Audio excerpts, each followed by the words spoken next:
Now they weigh in at 6 million pounds apiece. They can hold 3 times that weight. And they get 32 to the gallon of diesel fuel. Not too bad, right? That's 32 feet, folks. That's not even the length of this bus. You see this glass enclosed box directly across from the bus? Now that's one of the driver's compartments where if he wanted to go toward us, he'd hop into that seat. But now if he wanted to go in the other direction, he'd have to walk clear across to the other corner, hop into that driver's cab, and go forward. Folks, there's no reverse on that machine. No making a U-turn with it either. Well, here's how it works. It rolls underneath this mobile launch platform in front of us, lifts it up hydraulically off of its 6 stands that it's sitting on, brings that inside the vehicle assembly building and sets it down on 6 stands that are inside there. Then the crawler would come back out here and park. Meanwhile, the technicians would stack the shuttle on top of that platform, placing the tail of the shuttle in between those 2 pods on top, called the tail service masts. Now once that's all done, the crawler then goes back into the VAB, picks up that entire assembly, rolls it out to the launch pad, and sets it down there on 6 pedestals. After the launch of the shuttle, the crawler then goes back up to the pad, picks up this platform, brings it back here, and the whole process starts all over again. Folks, I wanted to point out to you, you see these 3 large square openings that are underneath this platform? That's where the exhaust from the rocket engines comes through the platform and then down into the flame trench located up at the pad. Now, as I mentioned, that crawler weighs in at 6 million pounds. This platform right here, 8 million pounds. By the time they put the shuttle on top, folks, you had a grand total of 18 million pounds, making its way out to the launch pad at the stately speed of just 1 mile per hour. Once it dropped that shuttle off, though, that crawler would race back here at 2 miles per hour. Folks, that trip took 8 hours one way. Now this structure coming up on the right is being built specifically for the new Space Launch System rocket. That's 390 feet up, folks. And it's very similar to what we used back in the Saturn V moon rocket days. The rocket stands right alongside that support structure. The big difference is, though, that the new SLS rocket is going to have solid rocket boosters attached to each side of it, just like the space shuttles. Now there's an opening under there as well, you'll notice, for the flame and exhaust to exit through that platform and then go down into the flame trench up at the pad. This one here is a bit heavier than the one we used back there for the shuttles. It weighs in at 11 million pounds. And folks, you're looking at history because it's from this mobile launch platform that we intend to leave to go to Mars from. Pretty cool, huh? Now coming up on the right hand, next to the VAB, that low building with the tinted windows, that's our Launch Control Center, the LCC for short. It's considered to be the electronic brain of Launch Complex 39. Most of the duties on launch day are performed inside that building by computer because they needed to be millisecond precise, faster than humans could think or even perform.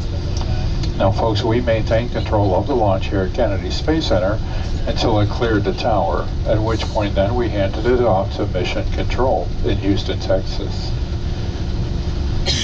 The doors on that vehicle assembly building, they're the tallest doors in the world, 456 feet tall. It takes 45 minutes just to open up one of those doors, folks. Once they're open, you could slide the Statue of Liberty through there and still have 150 feet left over. Now it's in this high bay number 3 where the doors are open, where they're going to be assembling the new Space Launch System rocket. Now you couldn't possibly air condition a building that size, and that's why they'll have those high bay doors open to get some cross ventilation through there and allow some additional light in as well. This roadway to our right, they call this the crawler way. It's the road we use to take the rockets and shuttles out to the launch pad. And in order for this road to support 18 million pounds, folks, they had to dig it down 7 feet. And then they refilled it with various layers of fill, topping it off with this Tennessee River rock. Now they chose this rock because it helped give that crawler traction. Otherwise, it would slip and slide on like it was on ice on a smooth road like what we're driving on. But more importantly, this rock does not spark when it gets crushed and pulverized from that weight. There's no iron in this rock. They say it's almost as hard as diamonds. But think about that, folks. When you're hauling rockets around, the last thing you really want to do is create sparks, right? Now, as we make the turn, you'll see this little guard shack on the right-hand side of the bus. Folks, this marks the 3.5 mile boundary. On launch day, no personnel was allowed past this point for safety. The engineers and the scientists had determined all the way back in the Saturn V moon rocket days that had that rocket exploded out on the pad, the debris field would have been 3 miles all the way around. So just to keep it safe, they made the boundary 3.5 miles. Launch pad 41, where United Launch Alliance launches its Atlas V rocket from. Next door to them is Launch Pad 40, where SpaceX also launches its Falcon 9 rocket. And then all the way down in the distance is Launch Pad 37. And that's where United Launch Alliance launches its Delta IV rocket from. And thanks to Hurricane Irma that blew through here last September, we now can see this beautiful view of the Atlantic Ocean. That hurricane knocked down much of the vegetation that was in front of us that used to block this view. But this is considered to be 42 miles of some of the most pristine stretch of beach on the eastern seaboard, folks. Not a condo in sight here. And they say this is some of the best sea turtle nesting area in the world because there's no lights out here to disorient those turtles. Now 2 miles down to our right is the famous astronaut beach house. That's where the astronauts were able to spend time with their families prior to a launch. And this beach road that we're now on, this was the road that those Apollo astronauts used to race their Corvettes up and down back in the day.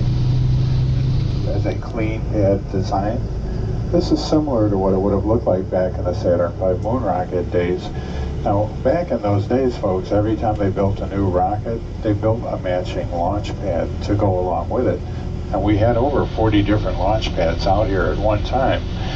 With this clean pad design, NASA's intention is to not only use this launch pad for the new Space Launch System rocket, but also for commercial companies to come out here and use this as well. This is going to be a very versatile pad, folks, and it's where we intend to leave to go to Mars from.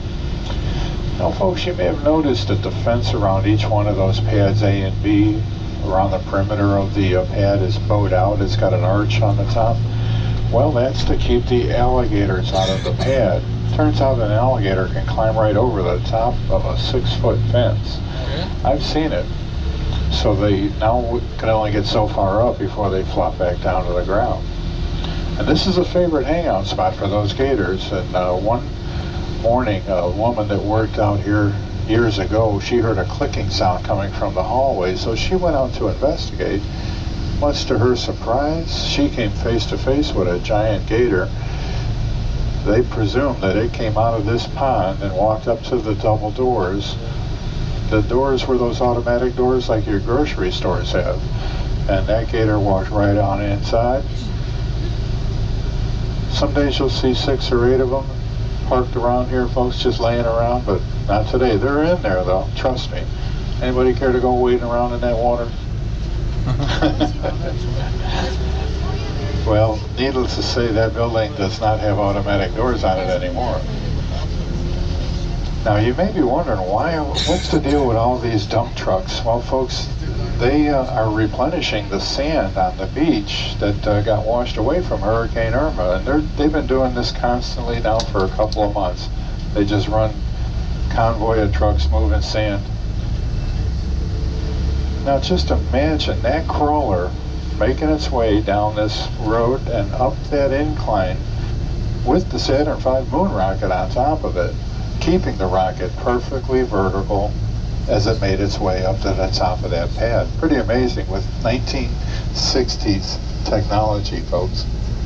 Now, people have asked me why so many of the lightning towers out here. Well, it turns out, folks, that Brevard County, Florida is considered to be the lightning capital of North America. We see more lightning strikes here in one storm than what most cities see in an entire year. Boeing is leasing that one out for their Starliner capsule.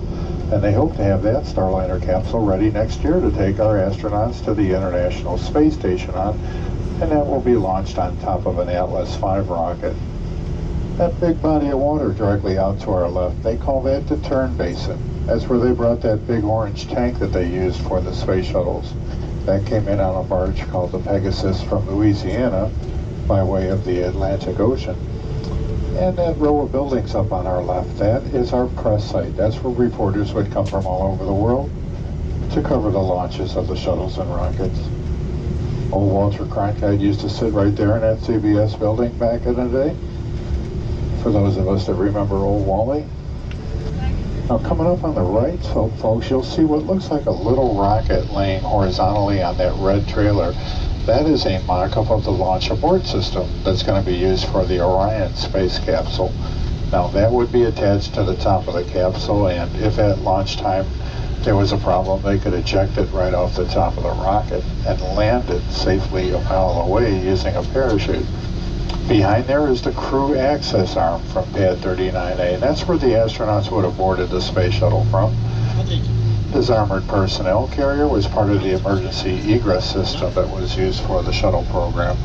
Now how that worked, folks, was each of those launch pads that we just visited used to have 7 cables that were attached to the top of the fixed service structure of the pad, and those cables ran down to the ground like a zip line.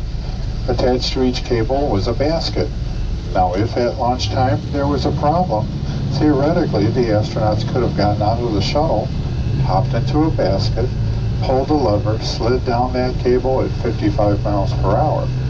Now once they got down to the ground, they had 2 options. The first one was that armored personnel carrier was sitting there running. The first one in would be the driver, last one in would close the door behind them. And they hopefully would have made it off that pad safely. The other option was each of those launch pads had concrete bunkers that the astronauts could have possibly crawled down into and rode out the problem that way. Now would either of those have worked for us, folks? We'll never know. Fortunately, we never had to try them out. Now, here's our other 2 orbital processing facilities. They're currently now being leased to the Boeing company for their X-37B project, which I'm not allowed to talk about because it's top secret. But you can Google it, folks. It's the world's worst kept secret. They put the name of it right on the building.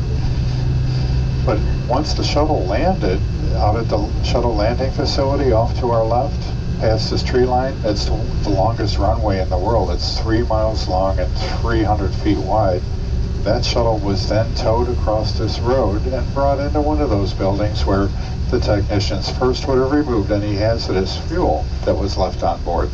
Then they took the payload off, and they inspected and replaced any damaged heat tiles, changing out the brakes and the tires. And it took about 4 months just to prepare that shuttle for its next mission. Well, folks, sometimes up ahead on our right, we'll spot some alligators. There was one in here earlier today. This is a pond that they like to hang out in. Sometimes we'll even see manatees in here, folks. If you've never seen a manatee, they look like a giant floating potato. There, let's see what we got today. Nothing but water. Well, there's our destination in front of us, the Apollo Saturn V Center, where there's one of 3 remaining Saturn V moon rockets. There's one in Huntsville, Alabama. There's one in Houston, Texas. But this one you're about to see, folks, used to sit outside in front of that vehicle assembly building. It sat out there for decades. And it had gotten pretty beat up by the weather when they decided 20 years ago to build it a permanent home here. So they refurbished this rocket to Smithsonian specifications. Wait till you see this, friends. You don't realize how big this rocket is until you're standing underneath it. It truly is an awesome sight. But some of the other highlights that you'll see inside this building are the spacesuits that were worn by those Apollo astronauts. Alan Shepard, the first American in space we talked about, he was the commander of the Apollo 14 mission. Take a look at his suit in there on display. It still has the moon dust on it. And the Kitty Hawk, the capsule from that mission, it's also in there on display. And kids, you want to touch a moon rock, you came to the right place. It's right inside this building. You could touch a moon rock. Now,